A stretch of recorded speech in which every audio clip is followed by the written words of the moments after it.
Gracias, muchas gracias a las personas que se van conectando. Muchas gracias, Cris, Pablo, Gerco. Ustedes saben que los amo, no tengo mucho que decir, nada más que los amo. Y qué bueno que estamos dándole continuidad a este trabajo. Yo creo que los temas que estamos tratando acá nos tienen que ser de utilidad y tenemos que empezarlos a trabajar desde lo intrapersonal. Vamos a hablar hoy de algo que generalmente no solemos hablar mucho. Hablamos de las situaciones de violencia, violencia social, violencia comunitaria, violencia estructural, etcétera, etcétera. Y hemos sido impactados inconscientemente y conscientemente por situaciones que cruzan solamente con la violencia. Para que empecemos a cambiar un poquito la narrativa y el paradigma de que todo es violencia y todo es terrible, sabemos que estamos atravesando por situaciones muy complejas, muy difíciles, pero tenemos que empezar como a darle la vuelta. Las cosas que nos están ocurriendo son crisis. El origen de la palabra crisis es crecer. Etimológicamente, crisis implica crecer. Las crisis son para movernos, nos tenemos que mover de un lugar a otro. Y eso nos mueve emociones. Y si solamente empezamos a considerar la complejidad de la violencia, quitamos la oportunidad de ver que hay otras cosas más allá de la violencia. Querida Cris, ¿podemos empezar con el video, por favor?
Muy bien. No se trata tampoco de que seamos como las reinas del club del optimismo hace y que todo el tiempo andemos por ahí mandando buenas vibras y sacamos chispitas, no, tampoco, y traigamos la varita mágica de mira, estoy de buenas, mira, todo es hermoso. No, la situación no está como para que tengamos también actitudes absolutamente positivistas, porque hay gente que la está pasando muy mal, muchísimas personas la están pasando muy mal. Sin embargo, si nos sumimos en ese espacio de la estoy pasando mal, de veras la voy a pasar peor. Hay un libro muy interesante que quiero recomendarles que lean. Es un libro del 2007 y se llama La doctrina del shock. Este libro lo escribe una periodista canadiense que va haciendo una recopilación de situaciones catastróficas a lo largo de algunas décadas, algunas guerrillas, algunas pandemias, y va haciendo como un compilado de cómo es que a través del miedo las personas empezamos a paralizarnos y vamos normalizando conductas que no son normales, que son impuestas, que son aprendidas. La violencia es una construcción social, no es innata, es aprendida. Y todo lo que es aprendido es susceptible de ser desaprendido. Y en esta sesión vamos a trabajar precisamente un poco de este desaprendizaje. Vamos a romper el paradigma del maltrato con el buen trato. ¿Podemos empezar con la presentación, por favor, querida Cris? ¿Y por qué es importante que hablemos del buen trato? El buen trato ni siquiera aparece en el diccionario, no aparece. Si ustedes buscan buen trato, junto toda la palabra no les va a aparecer. Todas las personas que estamos aquí tenemos un referente de lo que implica buen trato, pero ¿qué significa bien tratar? Vamos entonces a contraponerlo con el maltrato. Y entonces vamos a hacer un ejercicio intrapersonal en lo que implica la normalización y la naturalización de las violencias con una propuesta nueva. ¿A partir de dónde y cómo me bien trato? ¿Cómo me identifico yo? ¿Cómo trato a las personas? ¿Cómo me permito ser tratado? La que sigue, por favor, querida Cris. Bueno, como yo les decía, la palabra ni siquiera existe. La palabra buen trato ni siquiera la tenemos como introyectada en nuestro bagaje y en nuestro imaginario colectivo. Cuando hablamos de maltrato, todo el mundo sabemos de qué estamos hablando, pero si hablamos de buen trato, nos quedan como algunas dudas. Bueno, ¿y eso qué es? ¿Qué significa? Bueno, pues tiene que ver con las relaciones interpersonales que vamos implementando a lo largo de nuestras vidas. Por supuesto, yo les mencionaba hace un momentito que son conductas aprendidas. Si yo desde el espacio culturizante primario, que es mi familia, recibo una serie de mandatos en donde las caricias no son bien vistas, en donde los abrazos, los afectos, la efusividad no es bien vista, aunque yo tenga el impulso de demostrarle afecto a las personas, no lo voy a hacer porque tengo un montón de limitaciones en donde me dijeron, no, aquí no nos abrazamos, aquí no nos besamos. Fíjense que cuando tuve la oportunidad de viajar a Nueva Zelanda, ustedes saben que es un viaje larguísimo, y me mareé. Uy, no saben, yo iba con un mareo espantoso. Y resulta que es una línea inglesa. La línea de Nueva Zelanda es una de las mejores del mundo, si no es que la mejor. Y iba yo en un avión gigantesco. Iba yo toda mareada y toda perdida. Las señoritas sobrecargos se portaron maravillosas conmigo. Una en particular, que me dio una pastilla para el mareo, me estuvo dando dulces por la presión. Y, después de 18 horas de vuelo yo ya andaba, pero con los ojos viscos. Cuando ya terminamos el vuelo, ustedes saben, bájale, se pone todo el equipo del avión a despedirte, a agradecerte. Y una señorita muy alta, inglesa, toda adusta, toda elegante y toda hermosa, la que me estuvo auxiliando y atendiendo, estaba parada. Y yo con mi inglés playero, que no digo más que, ¿what? Y thank you, la abracé. La señorita se quedó helada, helada. Y me dice mi amiga con la que yo estaba viajando, Diana, no se les abraza, no se les toca. No es parte de su cultura. Mira su cara. La señora no entendía que lo estaba pasando y yo la seguía abrazando. Y yo mido 1,50 y con una mujer de 1,70, bueno, pues me alcé hasta arriba y la abracé. Y con muchas ganas le dije, gracias, thank you, thank you, thank you, thank you, thank you. La señorita sonrió muy sorprendida. Entonces vamos entendiendo. Y cuando mi amiga me decía, no lo hagas, me vale gorro, yo soy mexicana. Yo apapacho. Yo apapacho, y apapachar significa abrazar desde el corazón. Y como ella me estuvo cuidando mucho, yo tenía que agradecerle y mi única forma de agradecerle era papachándole. Y bueno, y resulta que cuando bajo, volteo a ver a la señorita y tenía una carcajada que no puedo evitar, porque dijo, y esta chaparrita loca mexicana, ¿por qué me está abrazando? Porque en mi familia los abrazos son parte de la muestra de afectividad. Entonces, si en nuestra familia no aprendimos que hay contacto físico que tiene que ver con el amor y con el buen trato, difícilmente vamos a poderlo introyectar en nuestra vida adulta. Y en el buen trato vamos a ver que se contrapone de manera sustancial con el maltrato. Cuando yo trabajaba con niños, había un niñito hermoso que él tenía la costumbre, un chiquito de 6 años, que llegaba y le pegaba a sus compañeros en la espalda, pero les daba unos golpazos en la espalda. Por esa razón me reportan al niño. Y cuando me reportan al niño, yo le digo, ¿y por qué pegas, corazón? Yo no les pego, maestra, yo no los maltrato. Yo los quiero, son mis cuates, son mis amigos. Mando a llamar al papá y entiendo todo. Cuando llega el papá era un señor que llega con una postura física muy rígida, muy serio, muy adusto, su gesto de enojado, y le empiezo a decir que el niño está teniendo algunos problemas que pareciera ser bullying, que se está volviendo un buleador. Y el papá me dice, es que no entiendo, maestra, pues si mi hijo se porta muy bien. En eso llega el niño y cuando llega el niño, el papá se levanta y ¿qué creen que hace? Le da un golpe en la espalda. ¿Qué pasó, mijo? Ok. Y entonces el niño estaba replicando esa muestra de afectividad con sus compañeros tal cual papá se le enseñó. Entonces vamos viendo que estos aprendizajes que vamos adquiriendo desde la infancia van marcando nuestras conductas sociales. Pero tenemos que tener en cuenta que lo que socialmente está bien visto en un espacio, en otro espacio no. La que sigue, por favor. Y bueno, reconocer el buen trato es complicadísimo. Hablamos en un principio que en nuestro imaginario colectivo tenemos muy claro el maltrato, porque sin duda en este momento y por la crisis que me atrevo a decir casi mundial que estamos viviendo de violencias contra las mujeres y violencias contra las personas de la diversidad sexual, crímenes de odio, el maltrato ya está siendo parte de nuestra cotidianidad y lo hemos introyectado inclusive en nuestros propios discursos. Pero cuando nos referimos al buen trato, pues nos desconcertamos. Y es por esa razón que no entendemos el buen trato en un concepto, como un algo que se puede construir. La que sigue, por favor. Y bueno, vamos analizando qué significa el buen trato.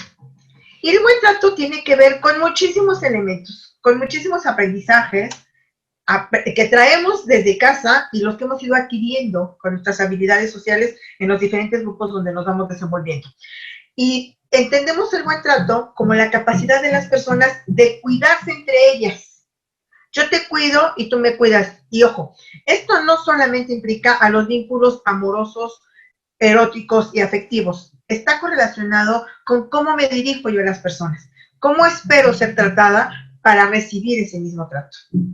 Y implica, por supuesto, aquellas emociones que también de repente me resultan dispares, porque muchas de las personas tenemos algunas dificultades por nuestro estilo de crianza, por las historias que nos cruzan, con lo que yo siento. Identifico mis emociones, puedo identificar cuando estoy triste, puedo identificar cuando estoy contenta, puedo identificar cuando estoy enojada. Yo, por ejemplo, cuando estoy enojada, estoy estresada, empiezo a sentir que me suda el cuello. Me suda el cuello y empiezo a sentir un dolor punzante en el cuello. ¿Estoy enojada o estoy estresada? Cuando estoy contenta, empieza a latir mi corazón muy fuerte. Siento una gran emoción, no lo puedo evitar. Cuando estoy triste, sé que tengo ganas de llorar. Yo le pongo nombre a la emoción y cuando le ponemos nombre a la emoción, entonces la podemos expresar. Si yo no identifico mi emoción, no puedo expresarla porque no la estoy razonando. Entonces, es muy importante que cuando nosotras y nosotros sintamos una emoción y una emoción intensa, le pongamos nombre. Si estoy enojada y siento el estómago caliente, el enojo se me va al estómago, tengo que identificar, a ver, esto que siento que el estómago se me revuelve, no es literal. Muchas gentes cuando se disgustan, sienten el estómago revuelto, la boca se les seca, las pupilas se les dilatan, les sudan las manos. ¿Cómo se llama eso? Eso puede ser miedo en algunas personas, pero puede ser enojo en otras. Entonces, el poder identificar la emoción le va dando razón a la emoción. La que sigue, por favor. Y bueno, vamos a ver que justo en este bien tratar y maltratar vamos a encontrar dos ejes completamente dispares. El buen trato y el maltrato están en la misma línea, nos acompañan en un momento de nuestras vidas de manera indistinta. Cuando estamos, y vamos a hacer un símil, cuando hablamos de salud y enfermedad, existe, de acuerdo con Gina Sanz, que es mi referente y además tuve el enorme placer de conocerla personalmente, abrazarla y decirle cuánto le agradezco todo lo que aprendí de ella en el Congreso Internacional de Sexualidad que tuvimos el año pasado acá en México. Ella es española, por cierto. Si no conocen la literatura de Gina Sanz, por favor les invito a que busquen todo lo que encuentren de Gina Sanz, particularmente esta propuesta que ella ya tiene muchos años trabajando, que tiene que ver con la cultura del buen trato. Ella es una sexóloga educadora, pero también es una mujer que trabaja con la terapia de reencuentro. Y la terapia de reencuentro tiene que ver con estas identificaciones de mis áreas de oportunidad, de aquello que yo podría cambiar, que hay un cruce entre otras técnicas terapéuticas. Y Gina Sanz nos dice que al igual que cuando hablamos de salud y enfermedad, la enfermedad como el maltrato existe y hay que trabajar sobre sus causas y las consecuencias físicas y psíquicas que produce. El maltrato no solamente tiene que ver con la afección física contra las personas en un determinado momento, sino la afección a largo plazo, lo emocional, lo que a mí me cruza después de haber vivido continuamente situaciones de maltrato. La que sigue, por favor. Y bueno, vamos a ver que es a partir de este modelo que vamos a ver el buen trato como una propuesta a situaciones de violencias. Y particularmente vamos a referirnos en este momento de las violencias sociales. ¿Y por qué hablamos de violencias sociales? Porque justo es lo que estamos viviendo en este momento. Hay, seguramente ustedes ya lo han podido detectar, que estamos viviendo con esta situación pandémica a nivel mundial, nuevamente situaciones estigmatizantes. Ahora, a mí me brinca mucho el tema que a mí me tocó en los años 90, donde yo empecé a formarme primero como educadora sexual, por el estigma que había hacia las personas con VIH. La muerte social que existía cuando una persona era detectada y hablaba bien abiertamente de su condición serológica. Bueno, pues estamos viviendo otro momento histórico en el cual hay un enorme estigma con relación a las personas que viven con COVID o han sido detectadas con COVID. Y estas personas van a ser maltratadas socialmente, van a ser estigmatizadas, van a ser recluidas, van a ser puestas en guetos. Por supuesto, hay situaciones sanitarias que no podemos dejar de lado. Sin embargo, no pensamos en el impacto emocional para las personas que han sido detectadas, están viviéndose con esta situación de COVID y cómo este estigma sociocultural, político y sanitario les marca. Ya hay un marcaje que las va a hacer susceptibles, por supuesto, de vivir diferentes formas de maltrato. Y Gina Sanz nos habla de que tenemos que construir nuevos valores. Hay que mirarnos de otra forma. ¿Para qué? Para que desde la mirada del otro me vea yo a sí misma en un ejercicio de espejeo, cuando yo estoy siendo víctima o sujeta de algunos tipos de maltratos y cómo reacciono yo ante estos maltratos. ¿Devuelvo el maltrato? ¿Devuelvo la violencia? ¿Devuelvo el insulto o lo detengo? Le digo a la persona, no te permito que me hables de esta manera. Yo te pido, por favor, que me trates con respeto y con dignidad. Yo sé, van a decir, Diana, en algunas situaciones es muy complicado, yo sé también que hay todo un aparato de control, otra vez remontemos a Foucault y a la microfísica del poder, donde el poder también está correlacionado intrínsecamente con la violencia y por ende con el maltrato. La que sigue, por favor. Sin embargo, pese a ello, y aún sobre ello, sí tendríamos que empezar como a analizar.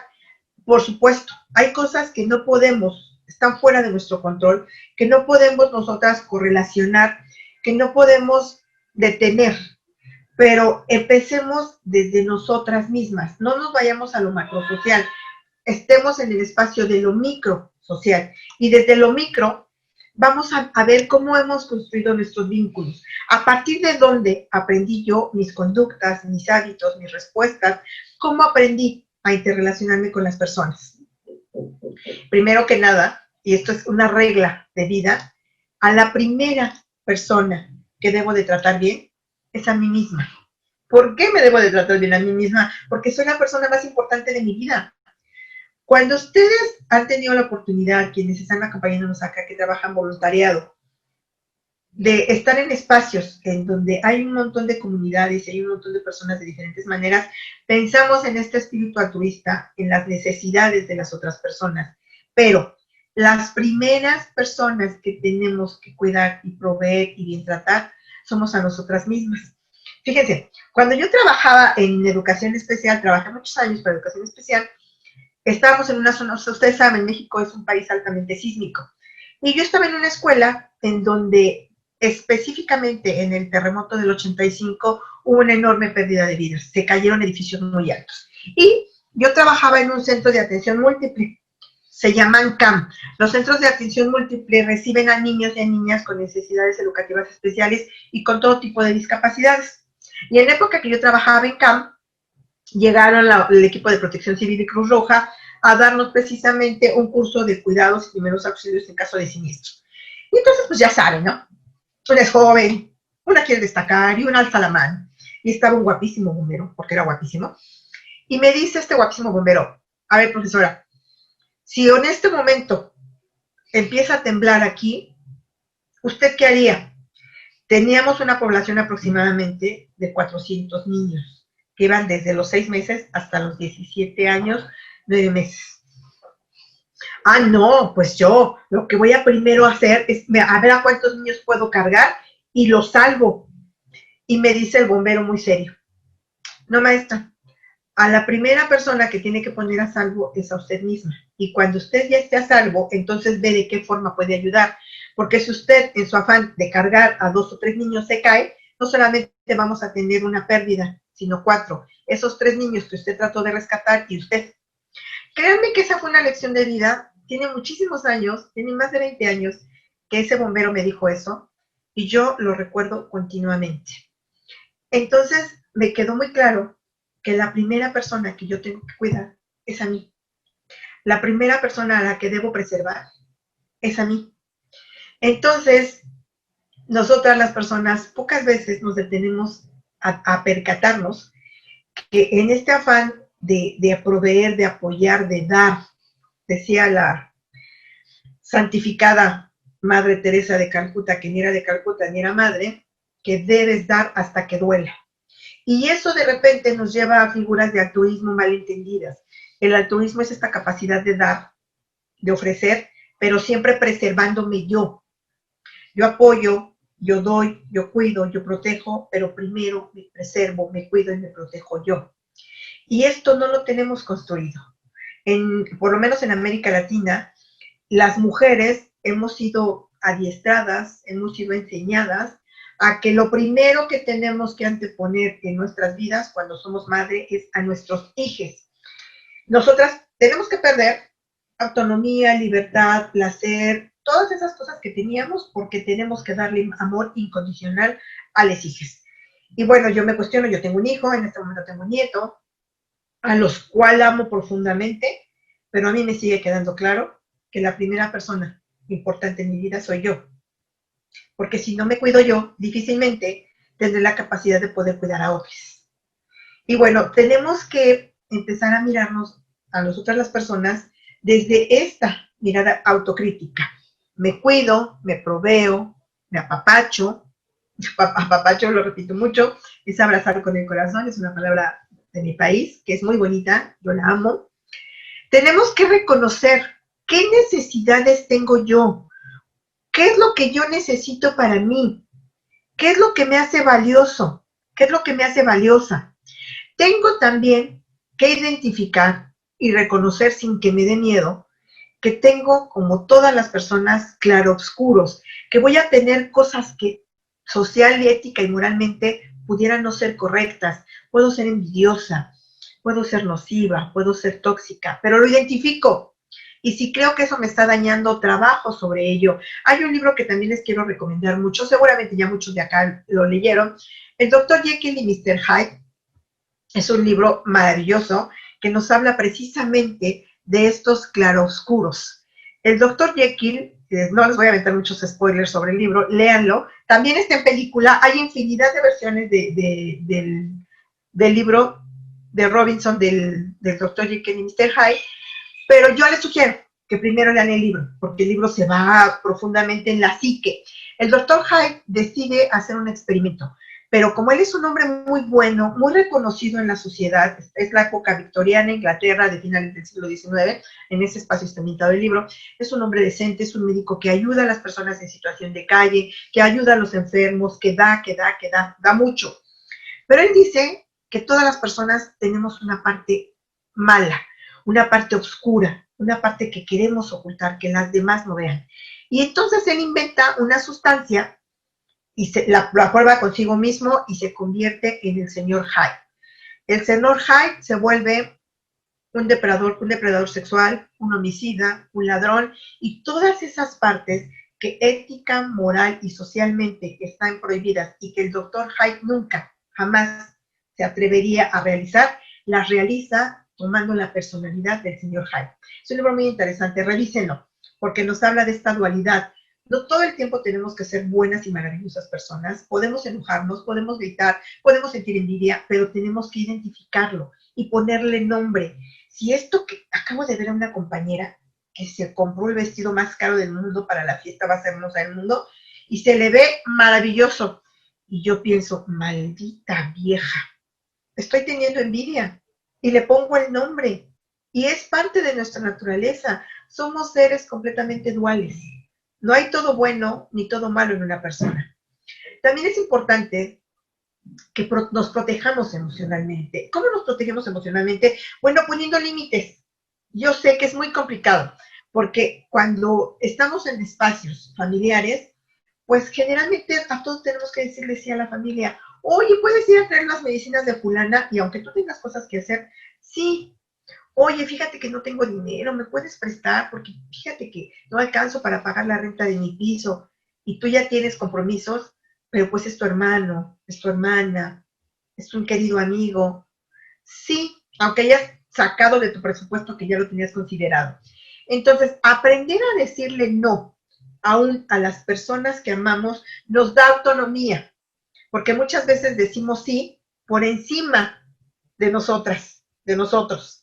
Entonces, esta parte es como muy complicada. Los límites tienen que empezar a partir de mí. ¿Cómo yo tengo la capacidad o no de decirle a las personas, de aquí no pasas? Oye, mira, te voy a hacer una sugerencia, creo que esa ropa se te ve muy mal. ¿Quién te preguntó? No me lo digas. Gracias por tu comentario, pero no lo pedí. Y no es que seamos groseras, le ponemos límites a las personas. Oye, amiga, es que yo te quiero mucho, pero ese hombre no me gusta para ti. Mira que yo lo veo muy feo. Pues sí, pero la que tiene la relación con él soy yo, no tú. Te lo agradezco mucho. Es decir, hay personas que en este afán de querer ser amorosas, tiernas y de apoyar a la otra persona, de decirle en qué se está equivocando, somos intrusivas. No. Una opinión que no es pedida no es bien recibida. Y ahí empezamos a trabajar los límites, desde mí. A ver, ¿en dónde estoy metiendo mi cuchara que no me pidieron que la metiera? Y doy un paso para atrás. Y por el contrario, cuando una persona está siendo intrusiva conmigo, si tengo la capacidad de decirle, detente, no, por favor. Entonces, eso tiene que ver con un trabajo interpersonal e intrapersonal. Y tenemos que alcanzar este equilibrio entre las demás personas. ¿Cuánto de mi tiempo doy que le puedo dar a las personas y cuánto de mi tiempo me doy a mí misma? Yo tengo el hábito de darme por lo menos a la semana 10 horas a mí para mí. Me la paso dando clases casi todo el tiempo, pero yo no acepto clases los fines de semana, yo no acepto clases ya por las noches muy tarde y pongo mis propios límites, me doy mi espacio para descansar. Tenemos en los derechos humanos, los derechos DESCA, nos hablan de los derechos sociales y el derecho a la recreación es un derecho humano. ¿Cuánto tiempo nos damos para hacer lo que nos gusta? ¿Cuánto tiempo nos permitimos ver una película boba que nos haga reírnos? Ahora en la pandemia me volví a chutar una de mis series favoritas, que es de Big Bang Theory. Todas las temporadas, que son 12, me las volví a chutar todas y me reía como loca. Yo encontraba a mi esposo y estaba muerta en la risa. Me daban mis espacios. Ahorita me estoy otra vez maratoneando otra serie para aligerar de repente toda la carga. Démonos nuestro propio tiempo. Necesitamos nuestros espacios de recreación.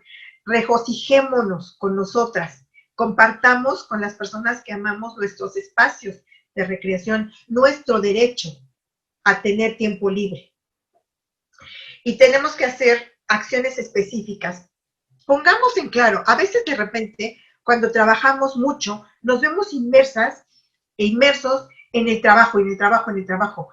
Hagamos una planeación, tal como hacemos una planeación, muchas de las personas que están acá acompañándonos seguramente hacen planeación o hacen programación laboral o académica, o hacen un guión de trabajo, etcétera, independientemente de la modalidad en que ustedes hagan planeaciones. Bueno, de esa forma en que organizamos el trabajo, organicemos nuestros espacios. A ver, de tal a tal hora tengo que estar en la asociación, pero de tal a tal hora me voy a dar mi espacio para mí. De tal a tal hora es espacio para mi pareja y pongámoslo por escrito. Hagámonos un manualito de autocuidado. ¿Cuánto tiempo me dedico a tomar un cursito, a leer un buen libro? ¿Cuánto tiempo me dedico a darme una buena masturbada? Recuerden que soy sexóloga. Y todo lo que está relacionado con la humanidad está relacionado también con mi vida erótica. Y si tengo mi espacio de asexualidad, lo disfruto. No les quiero contar el chisme, pero yo justo estoy en este momento, en un espacio de asexualidad. Y tuve la necesidad de platicarlo con mi esposo. ¿Sabes qué? Hay que nos damos un break, ¿qué te parece? Mi esposo me quedó con cara de viendo así como, ¿de qué estás hablando? Pero, ¿qué te parece si nos damos un chancecín de 2 meses? Se murió de la risa, me dice, ¿de plano? Le digo, sí, pero me tuve que sentar con él a decirle, mira, en este momento me siento muy cargada de trabajo emocionalmente y no me siento bien. Y tú mereces tener lo mejor de mí. Permíteme darme este espacio. Pudimos hablarlo con una base de respeto y pudimos negociarlo. Bueno, penetración no, pero ¿qué tal si una masturbada? Sale, va, yo te doy una mano. No tengo problema con eso. Pero está correlacionado con la negociación que hago primero conmigo. Si a mí no me molesta, propongámoslo, hablemos. La base de las buenas relaciones tiene que ver con una buena comunicación, una comunicación asertiva. La que sigue, por favor. Y bueno, vamos a hablar de estas 3 dimensiones que nos cruzan en toda nuestra humanidad desde el momento en que nacimos. Hablemos de lo personal, hablemos de lo familiar y hablemos de lo social. El estilo de apego. También les recomiendo que revisen, por favor, la teoría de Bowlby, que nos habla del apego. Bowlby es un psicólogo magnífico, maravilloso, también inglés. Fíjense, ya tengo ahorita 2 referentes ingleses, no sé por qué. Pero Klein es canadiense. Bueno, Bowlby nos habla de que las personas, y él empieza a tener alguna suerte de dificultades con los freudianos más ortodoxos y con los lacanianos, los jungianos más ortodoxos, porque Bowlby quita la visión de que solamente con lesijes, y entonces empieza a ser mal visto. ¿Cómo?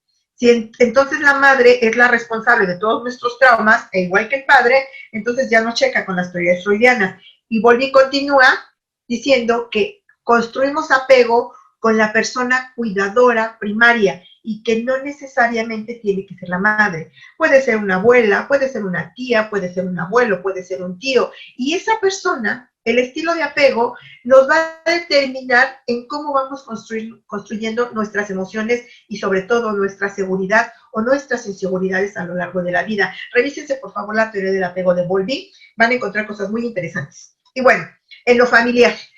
En la familia, ya lo habíamos comentado en un principio, es ese espacio socializador en donde nosotres, vamos construyendo. ¿Y qué construimos? Nuestra escala de valores. Y ojo, los valores no tienen que ser valores universales. Sí, por supuesto, hay valores universales, el derecho a la vida, la honestidad, etcétera. Pero miren, tengo muchos años trabajando con familias incestuosas. Y aunque suene escandaloso, cuando yo hacía entrevistas con familias incestuosas, me tocó un caso impresionante que les juro que no lo he documentado porque tengo pereza de escribirlo. Por cierto, el año que entra sale un artículo que sí pude escribir, que sí me dio chance para escribir, que tiene que ver con el incesto. Pero en estas familias incestuosas, la dinámica era sexual y abusar de las niñas de esa familia. Eran 3 generaciones. Y la escala de valores desde el abuelo, el padre y los hijos estaba correlacionada con la cosificación de los cuerpos de sus hijas. Era una dinámica en la que toda la familia estaba involucrada, estaba introyectada en su escala de valores. Cuando una se encuentra, y ustedes que trabajan con diferentes grupos sociales, tenemos que tener una mente súper clara. Nunca, jamás justificamos el fenómeno, porque sin duda es un abuso de poder y es un delito. Pero cuando explicamos el fenómeno, lo entendemos, no lo justificamos, lo explicamos. ¿Y con qué voy a esto? Cuando vino Lewis a hacer su maravilloso libro, Los hijos de Sánchez, yo les mencionaba que él comentó en su libro antropológico, él señala a un tipo de familia mexicana y se hizo mundialmente conocido porque, bueno, retrata a los hijos de Sánchez tomando como eje un estilo de familia. Y este estilo de familia era el macho mexicano, mujeriego, golpeador, que tenía a su familia en hacinamiento, un abuso de poder, etcétera, etcétera. Y se construye un imaginario en donde todas las familias mexicanas somos así. No todas las familias somos así. Y por un estudio social que después se convierte en un libro, que también les invito a leerlo, también les invito a ver la película, que por cierto está Anthony Quinn en la película, está muy bien adaptada del libro, se llama Los hijos de Sánchez, se construye como que la familia mexicana es eso. No, habemos diferentes formas de familias, y no solo en México, en todas las partes del mundo. Las familias se construyen de manera diferente. Entonces, las construcciones familiares están correlacionadas con las historias de mi familia. Es decir, mis mitos, mis ritos, mis creencias también tienen que ver con mi mamá, también tienen que ver con mi papá, tienen que ver con mis hermanos, tienen que ver con mi familia extensa, mis primos, mis tíos, etcétera. Es decir, vamos a encontrar un montón de cruces generacionales en quién soy yo, cómo me construí. Y cómo me construí está correlacionado en cómo viví. ¿Cuáles han sido mis aprendizajes de imitación? ¿Cómo aprendimos a caminar? Cayéndonos. ¿Cómo aprendimos a hablar? Imitando. El lenguaje inicial empieza por la imitación. Cuando somos bebés balbuceamos y nuestro cuidador, nuestra cuidadora, que no necesariamente tiene que ser nuestra mamá, nos va a decir, si decimos agua, nos va a decir, se dice agua. Y a través de la imitación vamos adquiriendo las primeras herramientas del lenguaje. Y todo está correlacionado con mi entorno familiar y en lo social. Todo esto que yo aprendí desde mi espacio personal y familiar, lo voy a poner en práctica en lo social. ¿Y cuál es el espacio de lo social? Los amigos, la escuela, el trabajo, la iglesia, la política, etcétera, etcétera, etcétera. Todos esos escenarios en donde yo me empiezo a mover y entonces pongo en práctica las herramientas que adquirí desde lo personal y que ahora las voy a plasmar en lo social. Lo que yo les comentaba del caso de un chiquito que pegaba. Él había aprendido en su casa que una muestra de afecto está correlacionada con darle un golpe al compañero. Entonces, lo que yo trabajé de manera conjunta con el papá es cambiar esta dinámica. El papá, muy impresionado, me dijo que no entendía por qué les resultaba molesto que el niño pegara. El señor se levanta su manga y me enseña una cicatriz de una cadena. Y me dice, cuando yo me portaba mal, mi mamá me encadenaba a una viga hasta que yo ya me portara bien. Es decir, el señor tenía una experiencia de muchísima violencia por parte de su madre y que él, por supuesto, había minimizado con su hijo. Al hijo solamente, para mostrarle cuánto lo quería, le daba un golpe con el puño cerrado en la espalda y el niño se doblaba. Había que deconstruir y enseñarles que el afecto se puede mostrar y manifestar de otras maneras. Y justamente eso es lo que nosotras como personas tenemos que aprender. A ver, ¿qué de todo mi bagaje intrapersonal y familiar es funcional? Y lo que no me es funcional, lo deconstruyo, lo cambio, lo transformo. Sí, no es una tarea fácil, porque estoy permeada por todo en la historia, por todo lo que me enseñaron, por todo lo que fui aprendiendo a lo largo de mi vida, mas sin embargo, Si yo empiezo a identificar cosas que socialmente me han perjudicado o me han generado algún tipo de conflicto, me cae el chip. A ver, creo que esto que yo aprendí no me está funcionando. Y entonces empiezo a trabajar para modificar esa conducta, esa actitud, ese pensamiento, esa ideología. Hablemos simplemente de las situaciones de las violencias contra las mujeres. Aquí en México, como también les pasa allá en España, es normal que una pareja se pelee y que también las mujeres sean vistas como una cosa. Tuvimos el escándalo terrible que nos vino desde España de la manada, pero aquí nosotros en Veracruz también tuvimos a nuestra propia manada, una violación multitudinaria a una menor de edad en Veracruz en el carnaval. Entonces, vamos viendo que hay fenómenos sociales aprendidos que se normalizan y porque ocurren en una parte no tiene nada malo que ocurran en otra. Y ese es el punto a donde nosotras, las personas, con un nivel de razón, tenemos que poner el dedo a ver, esto no es cambiarlo. Y no vamos a cambiar el mundo, vamos a cambiar nosotras. La que sigue, por favor. Bueno, y aquí vamos a entrar a un espacio un poco álgido, un poco complicado. ¿Por qué? Porque en estas dinámicas sociales interpersonales no identificamos si me doy un buen trato o me doy un mal trato. No lo sé, porque vamos viviendo de manera tan rápida y tenemos esta vorágine en la que estamos inmersas que no sabemos si nos tratamos bien. Yo cuido muy bien a las personas, pero yo me cuido. ¿Eso que hago por las demás personas? Mi familia, mis amigos, mis amigas, me es devuelto. Y ojo, no tiene que ver con que hagamos algo bueno y esperemos que nos levanten un monumento. Vamos a juntar 25,000 llaves y le hacemos un movimiento a Diana allá afuera. No, no. Tiene que ver en cómo me siento yo. Si yo he tratado bien a tal persona y de repente esa persona es grosera, es deshonesta, se porta mal conmigo y me genera sentimientos de frustración o de dolor, ¿cómo lo recibo yo? Me siento valorada, me siento valorado, me siento reconocido, me siento identificado, siento que las relaciones humanas son relaciones que siempre van a ir dando una vuelta, es un binomio constante, una persona con otra, una persona con otra, con otras y con otras, y cómo vamos interrelacionándonos. Yo tengo la capacidad de mostrar mi enojo, puedo decir que me siento molesta, puedo expresarlo.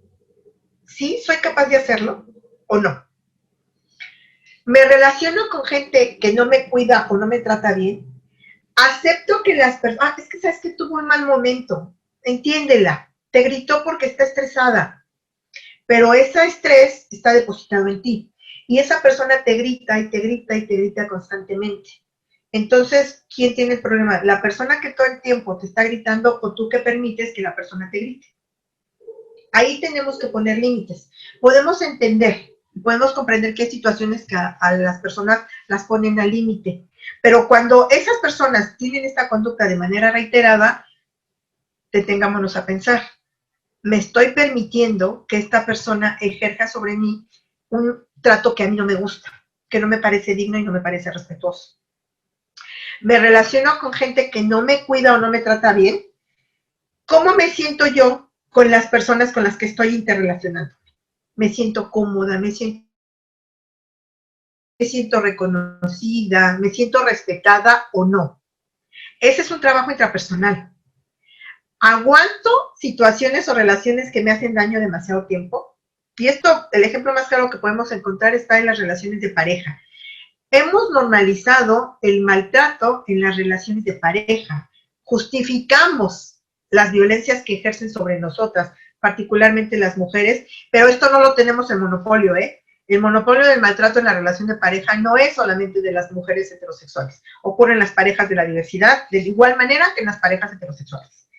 Yo puedo identificar una situación de maltrato o, por el contrario, mi familia tiene un montón de situaciones de violencia en las cuales yo estoy con una persona que me permite replicar las situaciones de violencia que yo ya aprendí en mi entorno familiar. Y también, ¿cómo protejo mi espacio intrapersonal? ¿Cómo me permito yo que las personas sean intrusivas, no solo en mi vida laboral, sino en mi vida personal? que me hagan observaciones que yo no les pedí, que me digan cosas que yo no tampoco les pedí que me dijeran, que hagan cosas o que digan cosas desde el espacio de la intrusión, desde el espacio de la invasión. La que sigue, por favor. A la hora de defender mis derechos, me hacen dudar fácilmente, es decir, yo no soy capaz de identificar que tengo derecho a un trato digno y respetuoso, que tengo derecho a no ser violentada, que tengo derecho a bien tratada, ¿tengo la capacidad de identificarlo o no? Hago cosas que sé que me perjudican. Por ejemplo, estar en alguna relación donde evidentemente hay situaciones de violencia, estar en un espacio donde la gente me trata con hostilidad, donde me discriminan, donde soy estigmatizado. ¿Lo puedo identificar? ¿Tengo la capacidad para identificarlo? A veces me comporto de forma autodestructiva. ¿Qué quiere decir esto? Que hago cosas que sé que me van a perjudicar y sin embargo las hago. Hay una teoría que se llama disonancia cognitiva. Y en la disonancia cognitiva vamos a encontrarlo muy claramente en las personas que fuman, en los fumadores, en los bebedores, que inclusive se llaman bebedores sociales, o en las personas con algún tipo de adicción.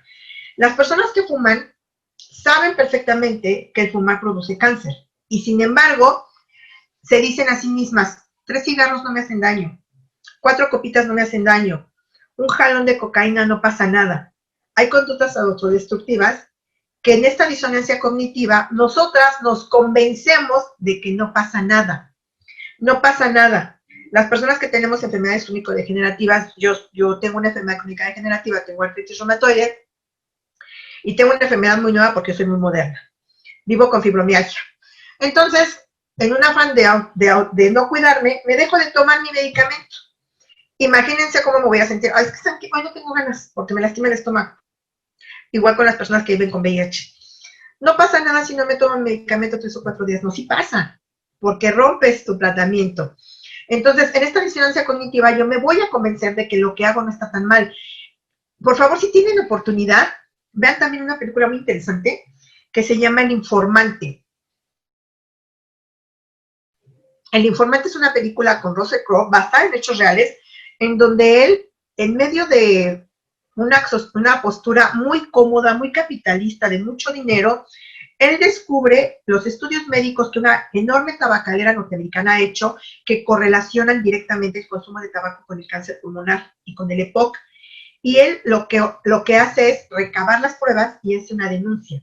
Es muy interesante la película, por favor, véanla, porque es a partir de esta información que surge de este informante, de este hombre que en una situación de ética y de compromiso social decide denunciar la correlación entre la enfermedad de cáncer con el tabaquismo, que las cajas de los cigarros ahora traen un logo que dice fumar es causa de muerte. Es a partir de esta información que este hombre de esta tabacalera tan importante decide hacer pública. Bueno, hablamos con lo mismo, a veces bebo, tomo algún tipo de droga para sentirme mejor, es decir, busco evasores. Las drogas recreativas no tienen nada de malo, si son eso, recreativas, sí se vale, porque tampoco podemos estigmatizar a las personas consumidoras, porque también estamos poniendo un sello de malo. ¿Y quiénes somos nosotras para ponerle un sello de malo bueno a las personas? ¿Dónde tenemos el medidor moral para decidir qué es bueno y qué es malo para las otras personas, sin estigmatizar las personas que tienen el gusto por consumir drogas recreativas para pasar un buen rato, tienen derecho a hacerlo, pero que sea recreativo, porque si te enganchas, entonces ya no es recreativo, ya tienes un problema. No puedo pedir lo que necesito. Me da vergüenza decir que me siento mal, me da vergüenza decir que necesito más tiempo para mi casa, para mi esposo, para mi trabajo, que necesito que me trates bien, me da pena, no puedo, me da vergüenza. Siempre te pongo el deber al placer. No, por favor. Tiene que ser placentero lo que yo hago. A mí, una de mis pasiones mayores en la vida es ser docente, es dar clase. Lo disfruto muchísimo. Yo aprendo más con mis alumnas y con mis alumnos de lo que yo puedo enseñarles, solo comparto. Si eso no me fuera placentero, yo haría otra cosa, te los juro. Daría terapia porque soy terapeuta sexual, pero la terapia no me fascina, no me apasiona.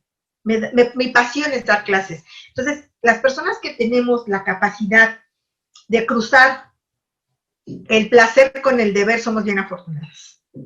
Por ejemplo, Gerjo y Pablo tienen esa capacidad de que lo que hacen, lo hacen con placer, no lo hacen con una obligación, aman lo que hacen. Y eso es algo que, bueno, yo los entiendo porque estoy en este mismo canal.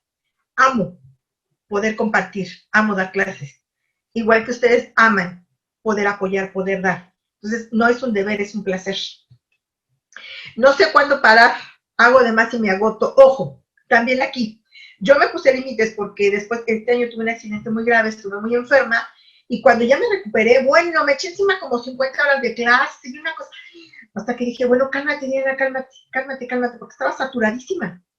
Dije, a ver, espérame, no. Y me di cuenta que me estaba empezando a cansar demasiado. Ya tenía agotamiento mental y me detuve. Tuve que mandar una carta a la Universidad de Trabajo y decirles, perdónenme, por salud mental, necesito reducir mi número de clases. Entonces, tenemos que aprender a parar. ¿Y cómo aprendemos a parar? Escuchándonos. Si estoy muy estresada, si todo el tiempo estoy cansada, escucho a mi cuerpo. Si no puedo dormir, si tengo alteraciones emocionales, si estoy muy nerviosa, si me siento agotada mentalmente y físicamente, me detengo. Me detengo, me doy chance. No se trata de que paremos nuestra vida, se trata de que tomemos aire. La que sigue, por favor. Y bueno, justamente, este es uno de mis queridos referentes, Bowlby. Bowlby es el primero que no postula académicamente, pero que empieza a hablar de los orígenes de la resiliencia.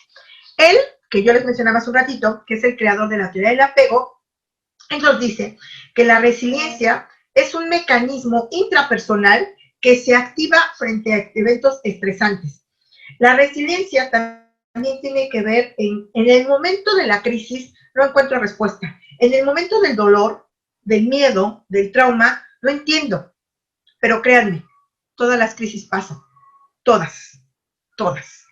Y cuando la crisis pasó, entonces es momento de activar mis estrategias resilientes. Es decir, ¿qué aprendí de esta crisis? ¿Para qué me sirvió?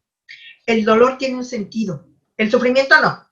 El sufrimiento tiene una postura victimista. No. El dolor es parte de nuestra humanidad. Entonces, cuando yo identifico que esto que me pasó me enseñó, estoy poniendo en práctica mis herramientas intrapersonales resilientes. Yo les comentaba hace un ratito que en mayo tuve un accidente y ese accidente me llevó a una situación de salud muy grave por un choque con un medicamento. Dije, ya me pelé, no la voy a librar. Estuve muy grave, tuve muchas necesidades, me rompí los dos brazos, me pasaron mis cosas. Y yo lo vi como una pesadilla. Ya que pasaron estos meses, lo que yo rescaté, y fue un rescate maravilloso, es que yo siempre era salvadora. Yo quería ayudar a mis hermanos, quería ayudar a todo el mundo. Y yo no aprendí a pedir ayuda. Cuando me di cuenta, mi esposo cayó enfermo porque él no dormía. Fueron 2 meses terribles. Mi niña era embarazada, una cosa muy complicada. Y yo me di cuenta que tenía 6 hermanos. Y lo que hice fue pedirle ayuda a mis hermanos. Y cuando yo pedí ayuda, todos los días estaba aquí una de mis hermanas, uno de mis hermanos ayudándome a vestirme, a bañarme, a cuidarme, liberando a mi marido de tanto peso. Eso me dejó esa experiencia que casi me cuesta la vida. Tuve un choque con medicamento que casi me paró el corazón. Y me di cuenta que cuando pedí, recibí. Y recibí porque yo había dado, había sembrado amor en mis hermanos y en mis hermanas y me lo devolvieron. Y esta fue mi estrategia. Cuando este proceso tan terrible, tan espantoso pasó, me sentí muy bendecida. Dije, fue horrible, la peor experiencia en toda mi vida. Pero aprendí que tengo una familia que me ama y aprendí que pedir ayuda no me hace menos valiente, no me hace menos valiosa. Me hace una persona absolutamente valiosa, aún más, porque tuve la humildad de quitarme todo esto que me cruzaba. Yo no necesito de nadie, sí necesito. Y cuando pedí, recibí. Y Bowlby crea su teoría a partir de una experiencia personal. Bowlby era hijo de un médico, otra vez mi origen es mi referente es inglés. En la Segunda Guerra Mundial, ustedes saben que las personas de la aristocracia inglesa tenían la capacidad, en los bombardeos a Londres, de llevar a sus familias al campo, a lo más adentro del país, para preservar su vida. Bueno, a Bowlby justamente le pasó esto. A Bowlby lo había criado una nana. Él era hijo, era aristócrata, su papá era un médico también y era de la parte del cuerpo médico de la realeza, de la monarquía. Entonces, ellos tenían la capacidad de tener una casa de campo y llevarse a sus hijos. Cuando a Volvi lo separan de su nana, que era ese vínculo amoroso que él había construido, no con su mamá, sino con su nana, Volvi toda su vida vivió con este sentimiento de pérdida que no lograba entender. Y es a partir de este sentimiento personal de pérdida que él dice, a ver, el vínculo no solo se construye con la madre. Yo crecí con un vínculo inseguro. A mí nadie me explicó que mi nana había muerto en un bombardeo. Me la quitaron. Me arrancaron ese ser que me daba seguridad y confianza y creció con un sentimiento de mucha inseguridad y de mucho dolor. Es médico y también es psicólogo.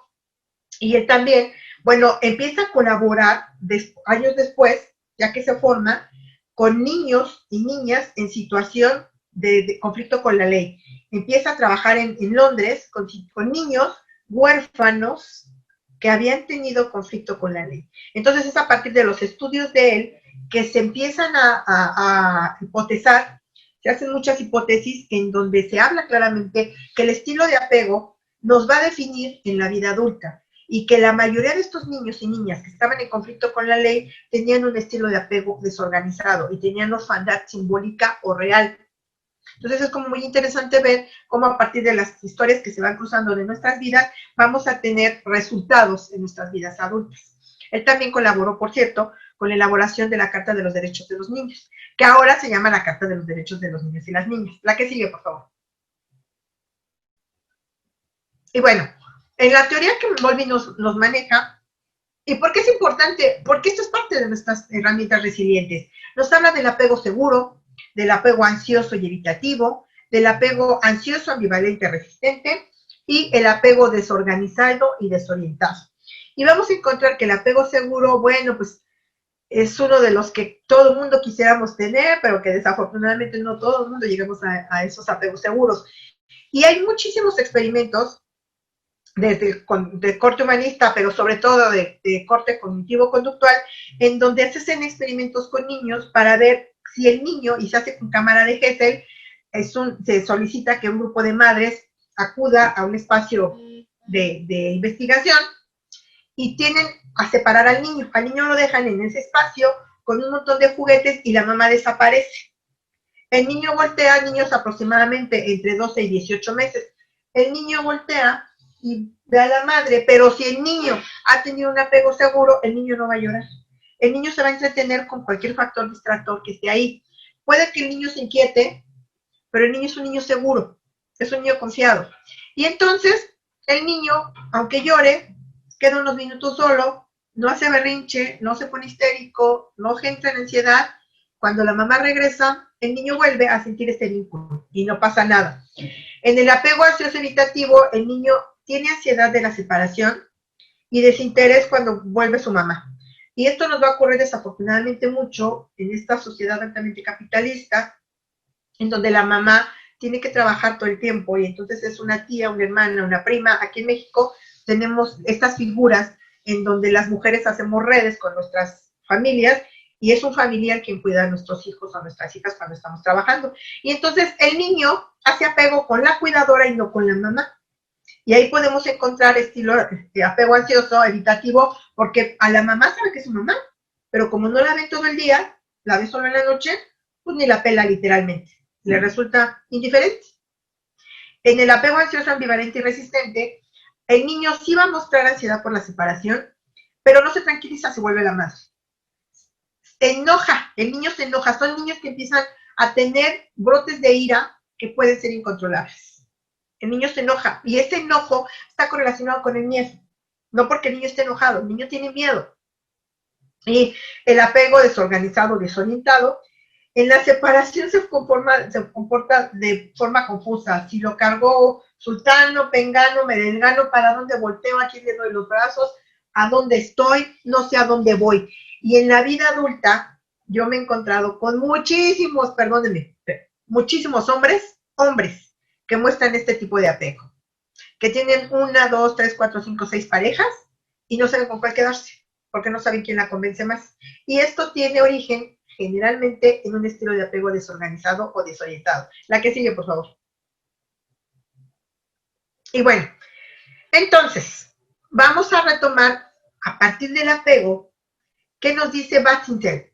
Bannister nos dice que la resiliencia es la capacidad de una persona o de un sistema social para vivir bien y desarrollarse positivamente a pesar de las condiciones de vida difíciles, y esto de manera socialmente aceptable. ¿Qué quiere decir esto? Que la resiliencia, si bien es una herramienta intrapersonal, también es una herramienta comunitaria.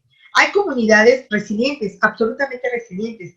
En los momentos que estamos viviendo ahora, estamos viendo que no solamente encontramos personas resilientes, sino grupos sociales, comunidades, inclusive países resilientes. Yo tengo un gran cariño por Nueva Zelanda. Estuve ahí algunas semanas y bueno, me enamoré del país y conocí gente maravillosa. Y resulta que cuando yo estoy muy preocupada y pregunto a mis amigas y a mis amigos de allá cómo están, me dicen que bien. Y me empiezan a contar las estrategias que en la comunidad, en esta comunidad, porque hay una pequeña comunidad de mexicanos y mexicanas allá, hicieron para cuidarse. Y dije, esto es una sociedad, una pequeña comunidad resiliente. Ellos solitos, sin que les dieran medidas sanitarias, empezaron a tener medidas de autocuidado. No es de gratis, que es Nueva Zelanda, bueno, es un país muy pequeño, yo lo sé, tiene una cantidad muy pequeñita de gente, sin embargo, su nivel de contagio y su nivel de mortalidad es el más bajo de todo el mundo, porque la gente tiene un nivel de conciencia muy alto. Yo decía, bueno, eso es que los mexicanos nos llevamos nuestra cultura, nos llevamos nuestro relajo y nos llevamos para allá. No, esta pequeña comunidad sí logró tener estrategias de autocuidado, es decir, se volvió en el momento del que uno de ellos se queda sin empleo, todos los demás empiezan a brindar apoyo. Empezaron a tener cohesión social. Y la cohesión social tiene que ver también con la resiliencia y la respuesta ante las tragedias o ante los momentos adversos. Y también podemos, de acuerdo con Henderson y Nielsen, decir que la resiliencia es la capacidad de recuperarse, sobreponerse y adaptarse a la adversidad. Y a partir de este nuevo paradigma de la aceptación de la adversidad, desarrollamos nuevas competencias, nuevas habilidades, nuevas vocaciones, pese a ello.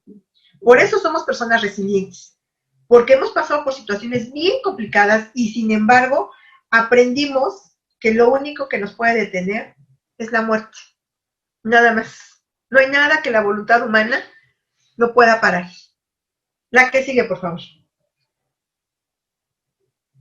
Y bueno, también tenemos que tener como muy claro que las personas, no todas somos resilientes.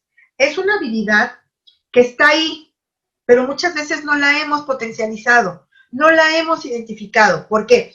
Porque de repente vamos a encontrarnos personas cuya narrativa siempre es victimista. Es que me hicieron, es que me dijeron, es que me maltrataron, es que me violentaron, es que etcétera, etcétera, etcétera, etcétera, etcétera. Bueno, ¿y qué hiciste tú para salir de eso? Es que no puedo hacer nada, soy una víctima. Fíjense que es un tema curioso, el tema del victimismo. Cuando yo estaba haciendo la tesis de mi primera maestría, yo hice un estudio de caso. Y el estudio de caso fue las secuelas psicoemocionales del abuso sexual infantil incestuoso en la vida adulta. Y tomé un caso de una mujer que me regaló su testimonio. Y cuando yo estaba capitulando mi tesis, me dijo una de mis maestras, tienes que poner un capítulo de las víctimas y hacer un cruce con el machismo. Y yo no quise hacerlo. Porque era muy claro, esta mujer maravillosísima que me regaló su testimonio, era una mujer que había sido abusada sexualmente por su padre biológico, y no solo ella, 4 más de sus hermanas y hermanos. Pero ella no se veía como una víctima, ella se veía como una sobreviviente. Entonces, si nosotras empezamos a quitarle la etiqueta social a la víctima y le ponemos una etiqueta de sobreviviente, le damos las herramientas resilientes que tiene, pero que no ha podido identificar. Entonces, podemos empezar a ver a las personas aún en las más graves adversidades como personas que tienen el potencial para aprender de esa enorme adversidad. La que sigue, por favor. Hay un libro que les quiero recomendar mucho también, que a mí me fascinó y es un libro que he leído 3 veces.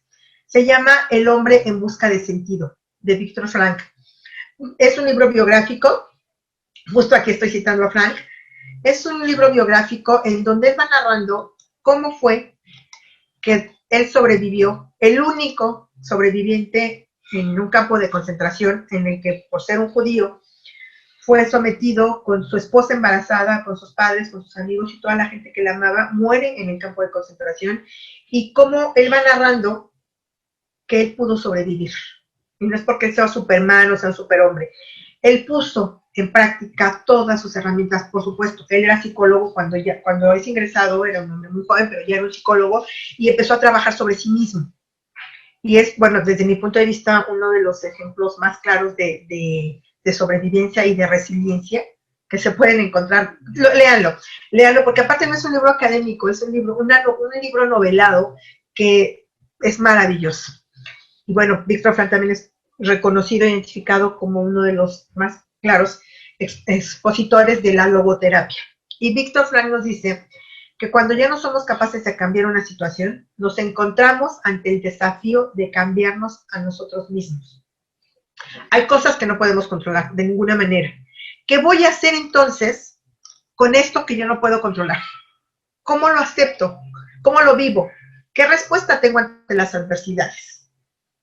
Hay que reestructurar desde nosotros, desde nuestra psique, desde lo emocional, desde nuestros saberes más arraigados, que hay cosas que tenemos necesidad de cambiar para adaptarnos. Los seres humanos somos la especie que tiene una mayor capacidad de adaptación a todas las situaciones.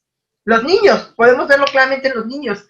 Hay un proceso que los niños cuando cursan de preescolar a primaria, se adaptan, les cuesta trabajo, sí. Si nosotros fuéramos un poquito más niños y más niñas, podríamos adaptarnos muy fácilmente, pero nosotros nos apegamos a las cosas, a las personas, a las situaciones, a los puestos, al poder, nos apegamos a los estatus, y de repente por eso nos cuesta mucho trabajo cambiar y movernos de donde estamos. Y las personas resilientes no solo son capaces de sobreponerse a las adversidades, sino que van un paso allá y utilizan esas situaciones para encontrar, hay que arrancarle el aprendizaje a lo que vivimos. ¿Qué de todo esto que me pasó? ¿Qué me dejó? Dolor, mucho, mucho, pero no sufrimiento. Por favor, no sufrimiento. Y de ese dolor que aprendí, una persona a la que yo amo mucho estuvo en una situación de violencia muchos años. Cuando ella se acerca a mí y me dice, ¿cómo no me di cuenta? Y es una amiga psicóloga. ¿Cómo no me di cuenta de la violencia que él estaba ejerciendo sobre mí? ¿Cómo no me di cuenta? Y se reprochaba y se reprochaba y se flagelaba. ¿Por qué? Maldita sea. Y empezó a generar mucho odio contra su expareja.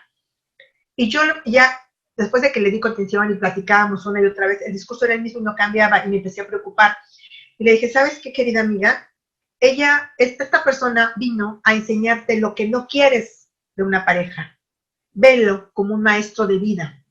Él te enseñó lo que no quieres. Ella me hizo unos ojotes enormes. ¿Cómo me puedes decir que fue mi maestro? ¿Te volverías a involucrar con un hombre como este? No, jamás. ¿Podrías significar un hombre que te violenta? Claro, eso te lo enseñó él. Es decir, vamos a aprender que aún en los momentos más difíciles de la vida podemos tener un aprendizaje. La que sigue, por favor.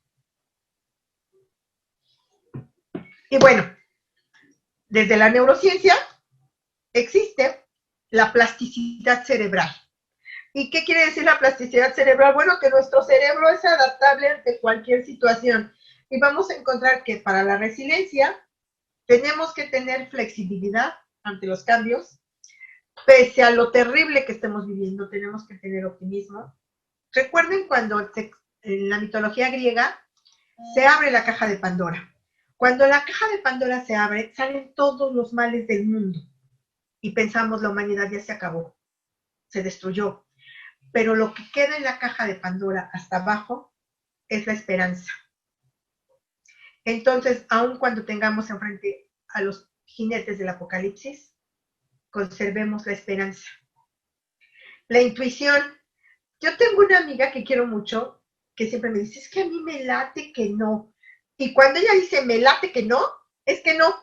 Hagámosle caso a esa vocecita que nos dice no o que nos dice sí. Eso es la intuición. Aquel aprendizaje básico, elemental, que no tiene que ver con lo académico, que no tiene que ver con lo cognitivo, pero que tiene que ver con el razonamiento emocional. La empatía. Esto que tiene que ver con el arte de ponerme en los zapatos de la otra persona. No sé cómo te sientes, pero respeto tu dolor. No le digamos nunca a una persona que ha perdido un ser amado, si nosotros no hemos pasado por ahí, no le digamos cómo te sientes, por favor, porque no lo sabemos. Y si no lo sabemos es que somos afortunados. Una muy querida amiga acaba de perder a su papá y yo la abracé con todo mi cariño desde la distancia y le dije, sé cómo te sientes. El dolor emocional más grande que he sentido en toda mi vida fue perder a mi padre. Pero en ese momento sí le puede decir, comprendo tu dolor, sé cómo te sientes. Yo aullaba cuando mi papá murió, literalmente aullaba de dolor. Entonces, sí tenemos que ser empáticas, pero no digamos cosas que tampoco, que no hagan eco. Yo, miren, por ejemplo, en los funerales, me quedo callada. Y mi esposo se pone tan nervioso que hace unos meses, hace un año, falleció una persona, pues que le teníamos afecto. Y cuando llegamos al funeral de esta persona, mi esposo abraza a su hija y le dice, más días como estos. Bueno, no, que mi esposo estaba tan nervioso, no sabía qué decir. Y me le quedé, le doy un codazo que hasta le saqué. Y dije, ¿te diste cuenta de lo que le dijiste? No, le dijiste, más días como estos, y ahí está su papá en el ataúd. ¿Cómo que más días como estos? Estaba tan nervioso que no sabía qué decir. Entonces yo por eso me quedo callada, porque no sé qué decir. Yo lo único que llego es abrazar a las personas mucho, mucho. Soy un apapacho intenso. Pego mi corazón al suyo. Es lo único que hago.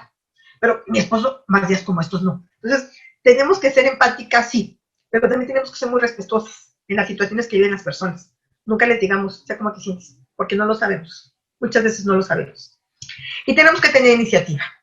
Y la iniciativa es eso que nos mueve, eso que nos hace movernos con emoción y con amor hacia mi meta, hacia lo que quiero. Si mi meta es, como el equipo tan maravilloso que tienen ustedes, es el altruismo, es el placer, el llenarme mi corazón ayudando a otras personas, eso es iniciativa. Justo es eso. La que sigue, por favor.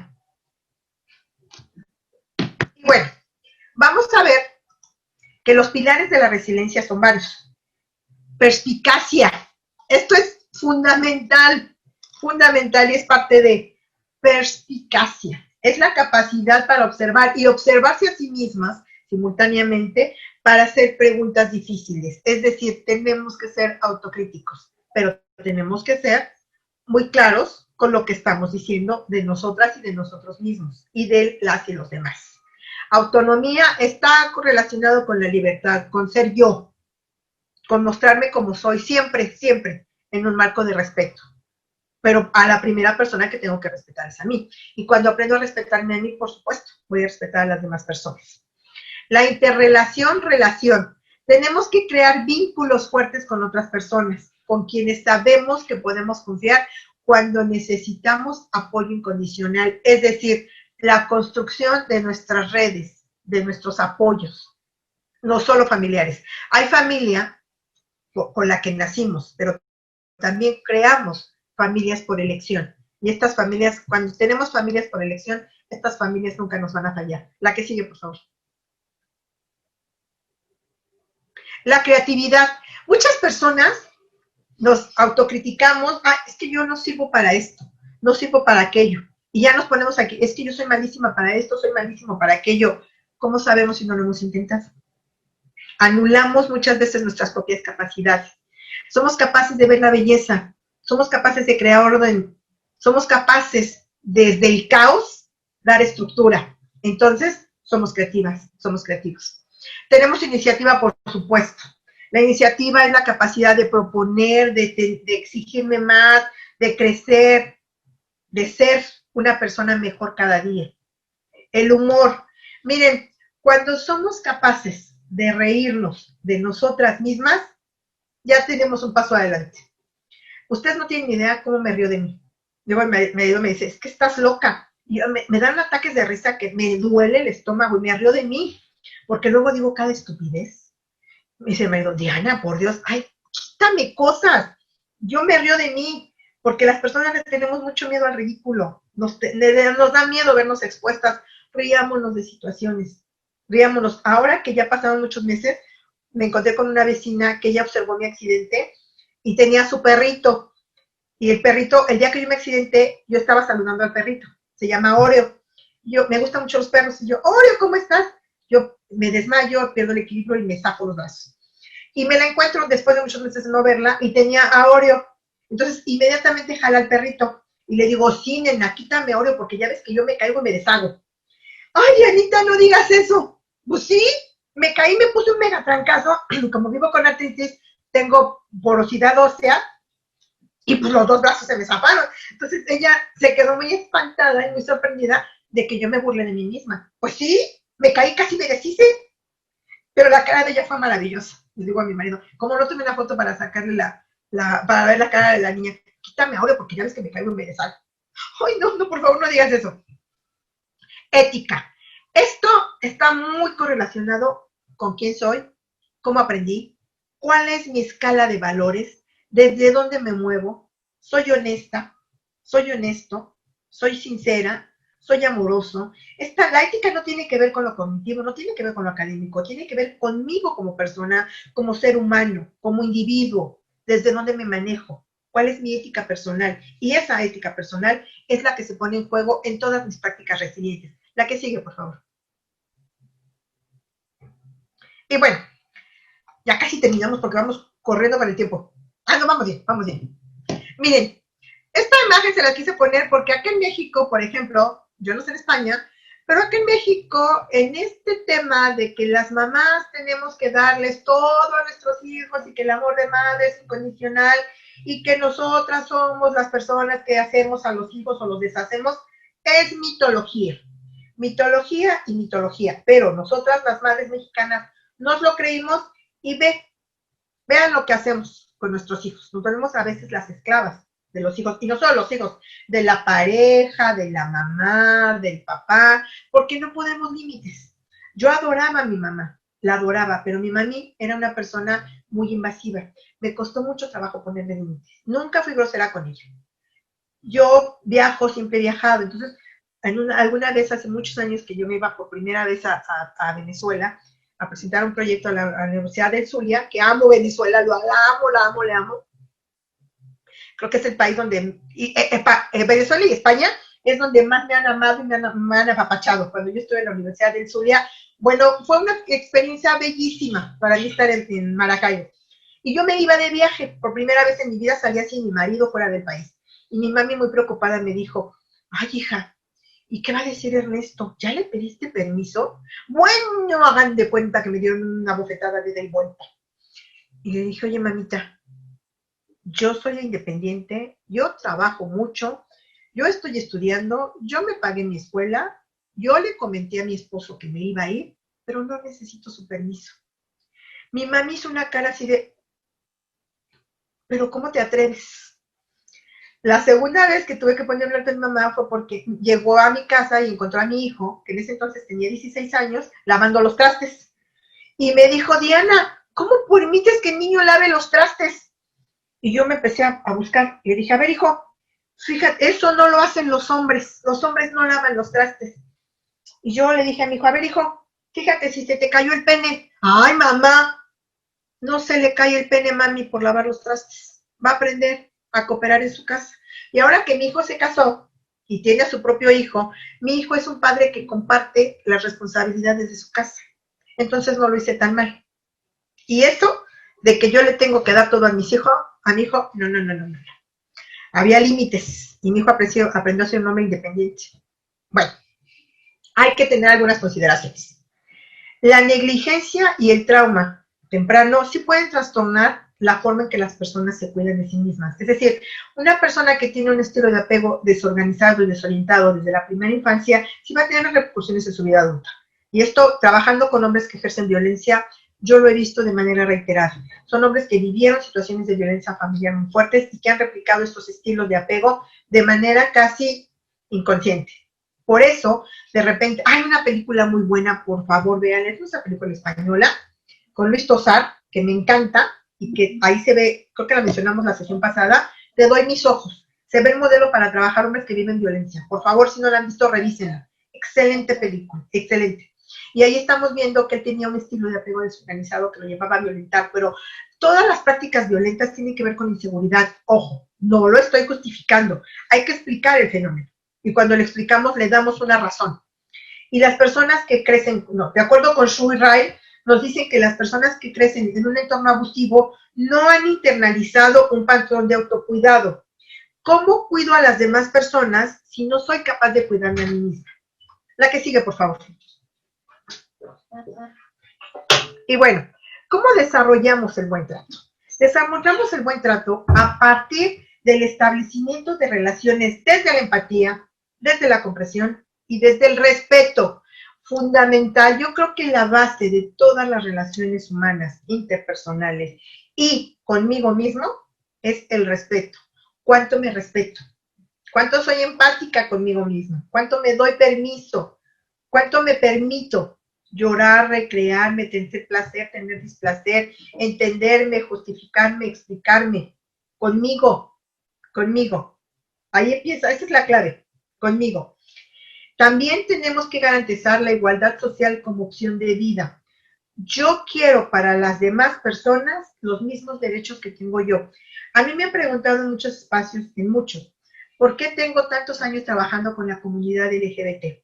¿Por qué trabajo tan de la mano con las mujeres transexuales? Porque somos personas.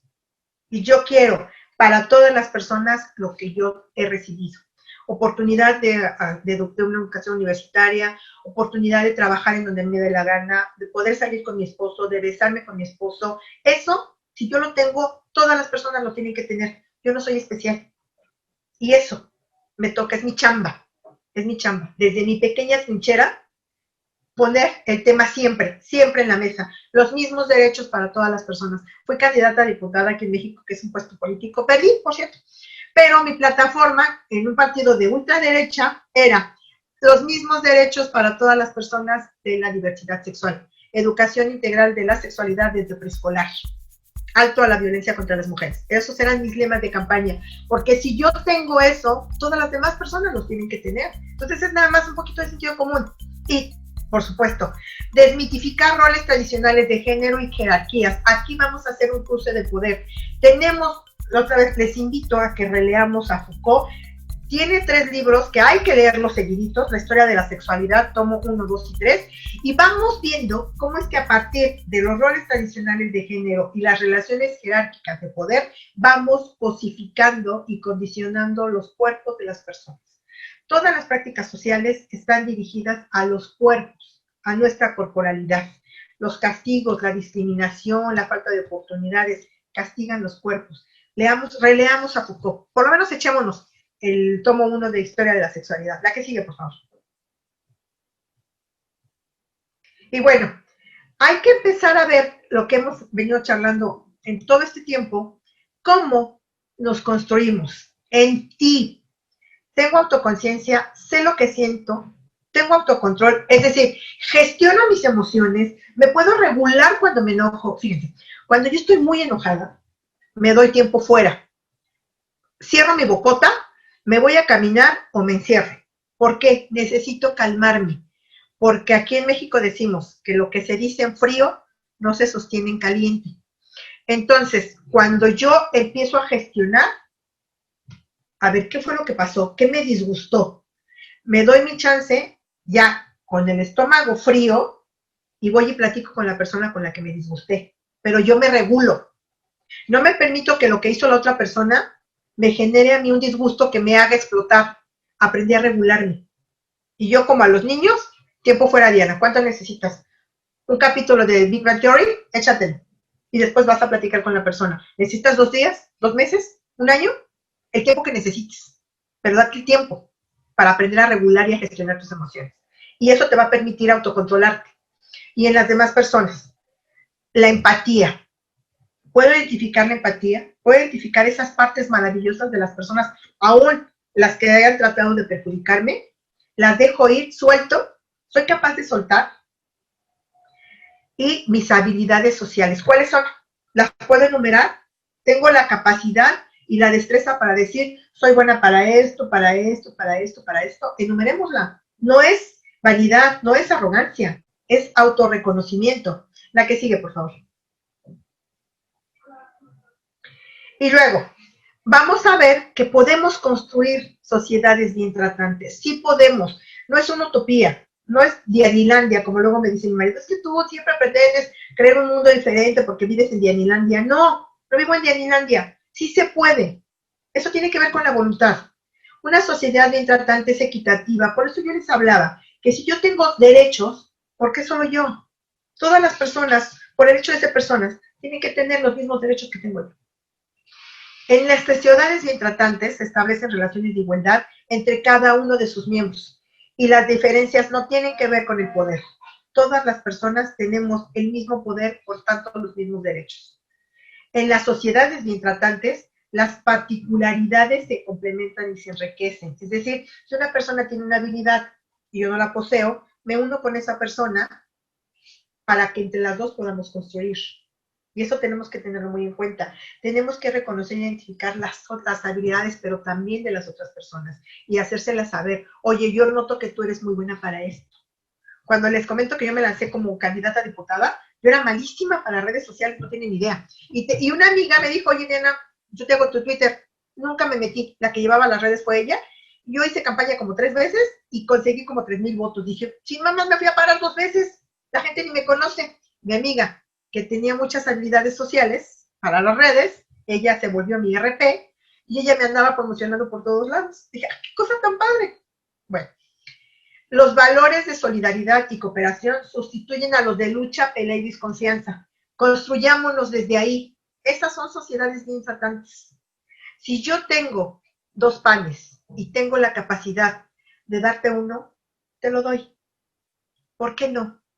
¿Por qué no? Si tengo un par de zapatos que no estoy utilizando y hay una persona que los necesita, con el corazón te los doy. Y eso no me hace un santo. No quiero tener la fama de la Madre Teresa. No, la señora, por cierto, era muy mala. Le hace su biografía real. Dejaba morir a las personas, particularmente a los enfermos de SIDA. Bueno, la negociación, el diálogo, la discusión creativa, ojo, las personas le huimos mucho a las peleas, a los conflictos. El conflicto tiene una razón, tiene una génesis. Cuando se genera un conflicto, es parte de las dinámicas interpersonales y grupales. Enfrentemos el conflicto, no le demos la vuelta. El conflicto no se resuelve si lo evado. El conflicto se resuelve si lo enfrento. Solamente así. Y tiene que ser una discusión creativa, nunca destructiva. Es que tú eres fodonga, es que no te bañaste, es que hueles feo, no, espérenme, no. Esas son cosas personales que no abonan nada. Cuando tengamos un conflicto, hagámoslo desde un espacio de respeto y nunca lo hagamos personal, nunca. Y vamos a aprender que negociando podemos aprender mucho más que peleando. La que sigue, por favor, no lo huyamos al conflicto, enfrentémoslo siempre. Y bueno, el buen trato requiere una práctica diaria, continua, permanente. Así como aprendimos del maltrato, hay que reeducarnos, hay que cambiar el chip desde la inteligencia emocional que cada persona posee y empezar a tener prácticas resilientes del buen trato. Hacia mí, primero, la primera tarea es primero yo. Recordemos lo que les platicaba del bombero guapísimo. Maestra, si me olvido no estorbe, por favor. Tenemos que desarrollar la autonomía, porque cuando desarrollamos la autonomía, aprendemos a vivir en libertad, aprendemos a compartir, aprendemos a discutir y a negociar. Discutir no es pelear, es tener una conversación con diferentes puntos de vista. Para pelear se necesitan 2. Si yo no quiero pelear, yo me retiro. Yo nunca me peleo con nadie. Yo me retiro. Si la persona está siendo nociva para mí, me retiro. Pero no me voy a pelear con ella. Porque en su momento tuve cosas muy buenas de ella, simplemente me retiro, me quedo con lo bueno.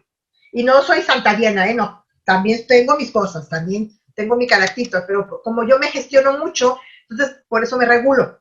Sé que tengo cosas que tengo que seguir trabajando continuamente, pero me regulo. Pues, yo sé que puedo decir cosas muy hirientes, cierro mi bocaza, me pongo un tapón. Diana, cállate y retírate. Y lo que yo siempre voy a trabajar es ser respetuosas con nosotras mismas. Gestionar mi autocuidado y tratarme bien. Fundamental, yo me tengo que tratar bien. No me debo de, nadie más importante que yo no me debo de dejar para el último. Primero las personas, primero mi trabajo, primero mi pareja. No, primero yo. Y después me comparto con las demás personas. La que sigue, por favor. Y bueno, ya casi vamos terminando porque estamos sobre el tiempo. Y alguna práctica de buen trato es generar proyectos de amor. No es una utopía, de verdad no es una utopía. El amor no es enamoramiento, tengamos el amor como este sentimiento valioso, maravilloso que nos hace valorar la vida de todas las personas. Empatía y respeto. No significa que todo lo que esté pasando en este momento no nos provoque miedo, dolor y desesperanza, no. Pero no veamos toda la tragedia. Veamos este pequeño hoyuelo por donde puede entrar la luz. Ahí, aferrémonos a eso. Y tenemos que aprender que las situaciones de duelo también nos permiten aprender, reconocer, identificar y que nos hacen crecer. Si no nos crecemos, entramos en la etapa de la involución. Las personas tenemos que evolucionar. Cuando no nos movemos de donde estamos en una zona de confort. Y esa zona de confort es muy bonita, es preciosa, pero ahí no crece nada. Nos tenemos que mover. Y nos movemos a través de las emociones. La que sigue, por favor. Y bueno, ya llegó la hora de las películas, es decir, que vamos acabando. Esta película es hermosa. Ustedes no se pueden ir de alguna plática mía si no hay recomendaciones de películas y de libros. Matilda, seguro la vieron. Y si no, por favor, véanla. La encuentran en cualquier link. Es una película hermosa donde esta niña tiene habilidades maravillosas, pseudomágicas, pero tiene un nivel de inteligencia emocional y de resiliencia que ustedes se van a maravillar. Y van a ver el estilo de apego con el que Matilda crece. Y que pese a ello, encuentra un vínculo con su profesora. Y esto lo hace una niña maravillosa. Por favor, es una película hermosa, hermosa, hermosa. Para estos momentos es una película muy bella. Por favor, también revisen Amélie. Amélie también es una película hermosa que nos habla de la resiliencia, de la asertividad, de cómo a pesar de las situaciones complicadas podemos tratar de tratarnos mejor, el bien tratarnos. Patch Adams es una película basada en la historia real de este médico que fue el creador de la terapia de la risa, en donde él se da cuenta que la práctica médica tiene un tinte, un sesgo muy frío, muy distante, poco humanizado. Y él empieza a introducir a las personas, pues, particularmente en áreas de oncología pediátrica, terapia de la risa. Véanla, es una película hermosa. Tiene una parte dolorosa, pero no deja de ser una película hermosa y sobre todo que está basada en hechos reales. La que sigue, por favor. La elegancia del erizo, bueno, es una película francesa divina, divina, por favor, véanla. Es una niña que vive en una familia nuclear semi-tradicional, pero que tiene un nivel de capacidad analítica sorprendente y que tiene una necesidad de compartir. Y estas jerarquías entre quien tiene un nivel económico menor y ella que es una niña de buen nivel económico, que hace una relación con la persona que cuida el edificio elegante donde ella vive. Por favor, no se la pierdan. Nos habla justo de esto, de que podemos empatizar desde un espacio de igualdad y de equidad. Hermosa la película. El estudiante es una película mexicana. No pensé que les iba a meter una película mexicana, pero sí, es una película mexicana. Es hermosa. Es un hombre mayor de 70 años que llega a una universidad a querer hacer una licenciatura. Y la forma en que su inteligencia emocional, su comunicación afectiva y su resiliencia le permite ser parte de un grupo tan diferente. Es una película hermosa. The Full Monty, bueno, es una película inglesa que por favor, si no la han visto, véanla, divina, que tiene que ver con la resiliencia, la capacidad de enfrentar las adversidades, el autocuidado y la confianza. Son un grupo de hombres que en el estatus de belleza en lo que nos hemos construido occidentalmente no encajan. Hay un hombre que tiene una disfunción eréctil, un hombre que está pasado de peso, un hombre que ya es mayor, etcétera, etcétera, y deciden hacer un espectáculo de striptease para señoras en favor de un amigo. Véanla, es una divinidad de película. La que sigue, por favor. Extraordinario, es una película hermosa basada en el mismo libro, en donde es un niño que tiene una capacidad de resiliencia que maravilla. Nació con una serie de situaciones a nivel facial, de malformaciones genéticas, y ha sido sometido a un montón de cirugías, y cómo él empieza a enfrentar la diversidad de compañeritos que lo ven como un monstruo. Y cómo es que a partir de el dolor que el niño ha vivido, practica la cultura del buen trato y la resiliencia a pesar de su situación. Maravillosa película. Wall-E es una película que se vendió para niños, no entiendo por qué, porque es una película post-apocalíptica que tiene como principal personaje a Wall-E. Wall-E es un recogedor de basura informática, recoge toda nuestra basura, nuestros teléfonos, nuestras televisiones, nuestras computadoras, y aparece Eva, no es mal del nombre. Eva es una robot femenina que le va enseñando a Wall-E que no todo está perdido, que dentro de la devastación hay esperanza. Véanla, por favor, es una hermosa película. Pride es una película otra vez inglesa, basada en hechos reales, que nos habla de un hecho sin precedentes.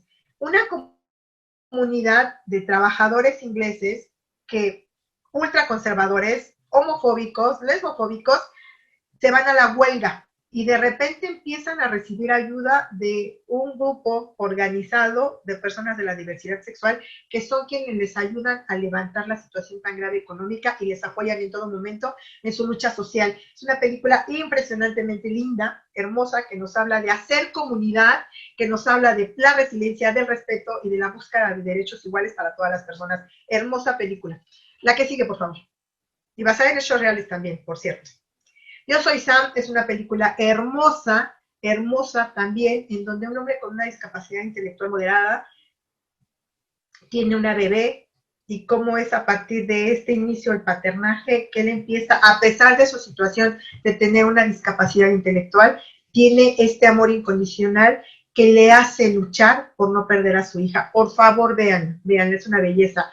Toy Story 3, que también se vende en las películas de Toy Story, como películas para niños. Toy Story no es una película para niños, la 3 ni mucho menos la 4. La 4 es un tratado de existencialismo. Y esta película también nos habla de hacer comunidad, de cuando elegimos a la familia y que permanecemos con la familia elegida hasta el último momento. Por favor, denle una revisada, véanle con estos ojos de la cultura del buen trato y de la resiliencia y de la comunicación asertiva. Gaby está basada en una historia real también. Gaby Briman vino a México, ella es una mujer alemana que tenía parálisis cerebral, es una escritora muy reconocida, vino a México, uno de nuestros centros de atención y apoyo para niños y niños con discapacidad se llama como ella, Gaby Brimer, porque ella solamente podía mover un dedo de sus pies y con eso ella empezó a escribir sus libros. Impresionante la vida de Gaby Brimer y entonces vamos viendo que podemos ser exitosas aún ante la adversidad más grave. La que sigue, por favor. Yo antes de ti, yo la vi como una comedia boba, me sorprendí mucho. Sí es una comedia basada en una novela, un bestseller así medio bobo, pero tiene un final que no les voy a spoilear, pero tiene que ver con el derecho a la dignidad de la vida y la muerte. Y cómo es a partir de una práctica resiliente en que se pueden tomar decisiones. Es una película con un tema fuerte, a pesar de ser una comedia aparentemente boba, véanla si tienen chance, habla precisamente de esto. Cómo tomamos decisiones a partir de que me quiero y que quiero lo mejor para mí. Y decisiones muy fuertes. Por supuesto, la película francesa que yo creo que todo el mundo ya vio porque se le hicieron infinidad de versiones. La buena es la francesa, cómo este hombre cuadrapléjico, basada en una historia real, le cambia la vida el amor incondicional de otra persona quien le elige como familia. Este hombre que va a cuidarlo le enseña que no tiene por qué estar postrado y que su vida no terminó con el accidente que cambió su vida. Maravillosa película. Lars y una chica real es una película, por favor no dejen de verla.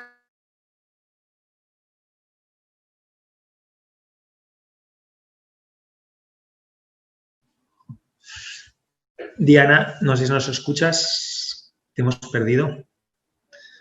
Estamos con las recomendaciones de tus películas.